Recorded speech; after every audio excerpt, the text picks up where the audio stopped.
अस्सलाम वालेकुम स्टूडेंट्स, आज हम इंशाल्लाह बायोलॉजी का नेक्स्ट लेसन स्टार्ट करने जा रहे हैं। तो लास्ट टाइम हमने लेवल ऑफ ऑर्गेनाइजेशन स्टार्ट किए थे और लेवल ऑफ ऑर्गेनाइजेशन में हमने जो सबसे पहला लेवल था एटॉमिक लेवल और सब एटॉमिक लेवल, जिसमें हमने बायो एलिमेंट्स को डिटेल में डिस्कस कर लिया।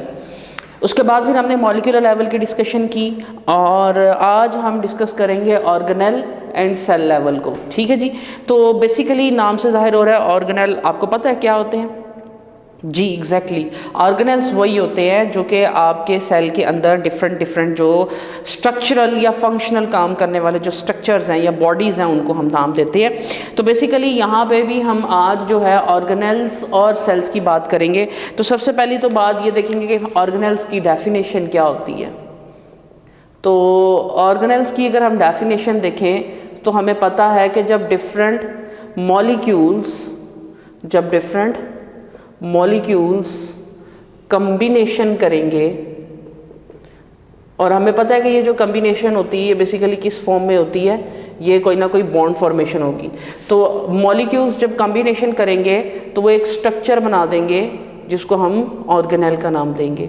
और हम तब तक इसको ऑर्गेनेल नहीं कह सकते जब तक ये अपना हमें कोई ख़ास फंक्शन परफॉर्म करता हुआ सेल के अंदर नज़र ना आ जाए, यानी कि ये कोई ना कोई ख़ास स्पेसिफिक फंक्शनिंग ज़रूर कर रहा होता है।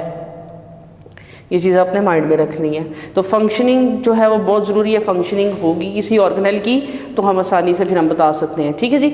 तो अगर हम इसकी एग्जांपल देखें तो हमारे पास बेतहाशा एग्जांपल्स हैं सेल के अंदर, और जिस तरह न्यूक्लियस है, cytoplasm, Golgi apparatus, all kind of that structures जो कि किसी भी सेल के अंदर कोई काम परफॉर्म कर रहे हैं, उनको हम क्या नाम दे देंगे, ऑर्गेनेल्स। ओके जी, नेक्स्ट देखते हैं। क्योंकि मैंने साथ ही लिखा हुआ है ऑर्गेनेल के साथ ही सेल लिखा हुआ है, तो लाजमी बात है कि जो ये ऑर्गेनेल्स होंगे इनकी जब कम्बिनेशन होगी तो और ये कोलैबोरेशन करके काम करना शुरू करेंगे तो इनकी कम्बिनेशन से हमारे पास जो स्ट्रक्चर बनेगा उस स्ट्रक्चर को हम सेल का नाम दे देंगे। ठीक है जी। यहाँ पे आपने एक चीज़ याद रखनी है, हमारे पास ऑब्वियसली 2 टाइप के सेल्स होते हैं जिनको हमने आगे फर्दर डिटेल में डिस्कस भी करना है। तो फर्स्ट जो है एक ऐसे सेल्स होते हैं जिनके अंदर प्रॉपर न्यूक्लियस नहीं होता, उनको हम प्रोकैरियोट्स कहते हैं, और जिनके अंदर प्रॉपर न्यूक्लियस होता है उनको हम यूकैरियोट्स का नाम देते हैं। अच्छा, अब यहाँ से आपने एक चीज़ याद रखनी है कि what is the major difference between prokaryote and eukaryote. वो भी किसी एक ऑर्गेनेल का डिफरेंस है कि जी मैं बात कर रहा था न्यूक्लियस की। Basically the nucleus is the organelle, जिसकी वजह से हमारे पास प्रोकैरियोट और यूकैरियोट्स का डिफरेंस क्रिएट होता है। अच्छा, प्रोकैरियोट्स जो होते हैं उनमें प्रॉपर न्यूक्लियस नहीं होता, उनकी जगह पर एक स्ट्रक्चर होता है जिसको हम न्यूक्लियोइड का नाम देते हैं, जबकि यूकैरियोट्स में हमारे पास प्रॉपर न्यूक्लियस अवेलेबल होता है। अच्छा, अब यहाँ पे इस पॉइंट को डिस्कस करने का मकसद ये था कि जो हमारे पास प्रोकैरियोट्स और यूकैरियोट्स होते हैं ना, इनमें ऑर्गेनेल्स का भी डिफरेंस होता है, काफ़ी ज़्यादा डिफरेंस होता है। लाइक इसमें थोड़े लेस अमाउंट में ऑर्गेनेल्स होते हैं और मेम्ब्रेन बाउंडेड ऑर्गेनेल्स नहीं होते मोस्ट ऑफ द टाइम, और इसमें मेम्ब्रेन बाउंडेड ऑर्गेनेल्स होते हैं और ज़्यादा क्वांटिटी में ऑर्गेनेल्स होते हैं, मोर ऑर्गेनेल्स अवेलेबल होते हैं इसके अंदर। ठीक है जी। तो ये था एक जनरल सा एक थोड़ा सा इंट्रोडक्शन जिसमें हमने मॉलिक्यूल्स और उनकी कॉम्बिनेशन से ऑर्गेनेल्स बनाए, ऑर्गेनेल्स से फिर उनकी प्रॉपर फंक्शनिंग की वजह से हमने उनको नाम दे दिया ऑर्गेनेल्स का, और उनकी कॉम्बिनेशन से हमारे पास सेल आए। सेल जो होते हैं 2 तरह के होते हैं, प्रोकैरियोट्स और यूकैरियोट्स, और उनके अंदर डिफरेंट ऑर्गेनेल्स की चीज़ें पाई जाती हैं, यानी ऑर्गेनेल्स डिफरेंट टाइप्स के पाए जाते हैं। अच्छा, अगर हम बुक के हवाले से अब थोड़ा सा डिस्कस करें तो बुक में आपको पता है कि हमें पता है कि बहुत सारे माइक्रो ऑर्गेनिज्म, तो micro molecules and the macro molecules होते हैं, वो कंबाइन करते हैं हमारे पास जो है ऑर्गेनेल, और ऑर्गेनेल की कम्बिनेशन से हमारे पास सेल आ जाते हैं। अच्छा, इसके अलावा हमें पता है कि डिफरेंट ऑर्गेनेल्स क्या क्या काम करते हैं, mitochondria, Golgi complex, endoplasm reticulum, ये सारा अपना काम जो है वो परफॉर्म करते जा रहे हैं। ओके, सो इसके बाद हमारे पास जो नेक्स्ट आता है एक बड़ा इंपॉर्टेंट पॉइंट है इसी टॉपिक से related, that is division of labour. ये ज़रा कॉन्सेप्ट समझना है, फिर उसके बाद हम अगले टॉपिक की तरफ आते हैं, डिवीजन ऑफ लेबर। अच्छा, अब डिवीजन ऑफ लेबर का मतलब होता है, लेबर का मतलब यहाँ पे मजदूरी नहीं है, यहाँ पे है काम।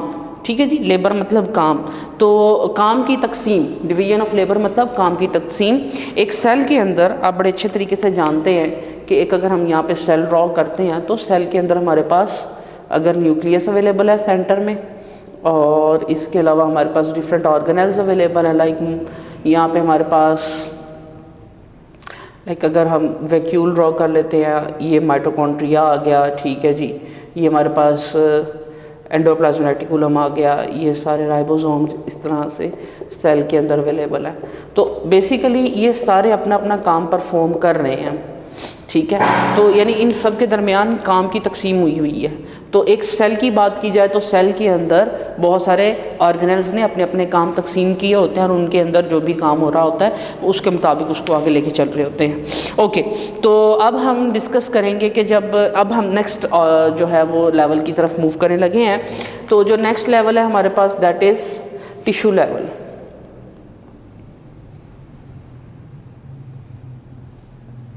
ओके, हम जानते हैं कि हमारे पास जो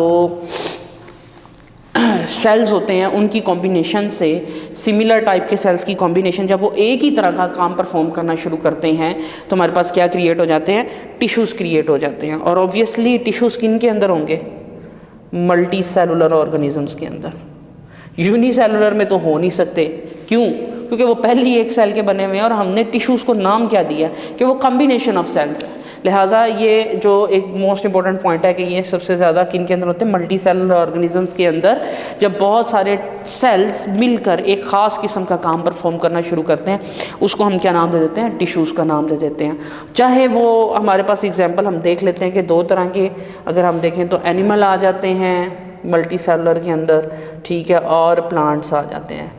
तो एनिमल्स और प्लांट्स के टिश्यूज़ की बहुत ज़्यादा वैरायटी हमें पता है। तो मेजर वैसे हमने अगर हम डिस्कस करें तो एनिमल्स में हमने 4 ग्रुप्स बनाए हुए हैं टिश्यूज़ के, वो आगे जाकर डिटेल में हम फिर भी डिस्कस कर लेंगे, लेकिन मोस्टली आपने ये 4 का नाम जो है अपने जहन में रखना है। ओके, तो जो 4 हैं उनमें सबसे पहले हमें पता है कनेक्टिव टिश्यूज़ आते हैं, ठीक है, मस्कुलर टिश्यूज़ है,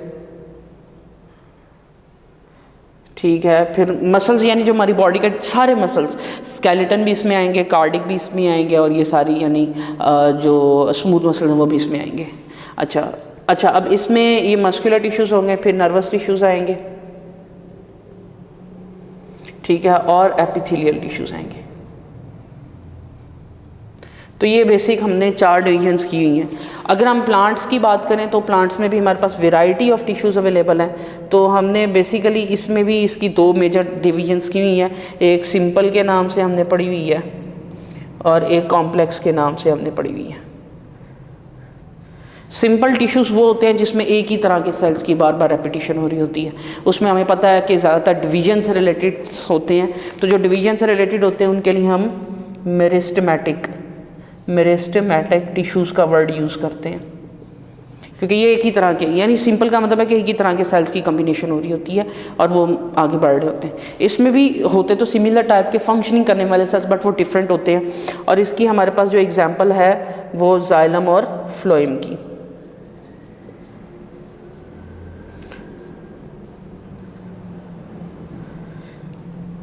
तो ये था हमारे पास टिश्यू लेवल, ठीक है। अब टिश्यू लेवल में हमने यही सारी चीज़ें डिस्कस करनी है, इसके अलावा और इसमें कोई और डिटेल इसकी कोई दी नहीं हुई है। बाकी आपको पता होना चाहिए ग्लैंडुलर टिश्यूज़ होते हैं जो कि सिक्रीशंस क्रिएट करते हैं, वो भी एक टाइप ऑफ एपिथेलियल टिश्यूज़ में हम कंसिडर करते हैं। तो जी that's it for today's lesson. ये हमारा काम यहाँ पे कंप्लीट होता है, बाकी बात इंशाल्लाह हम नेक्स्ट लेसन करेंगे। थैंक यू जी, अल्लाह हाफिज़।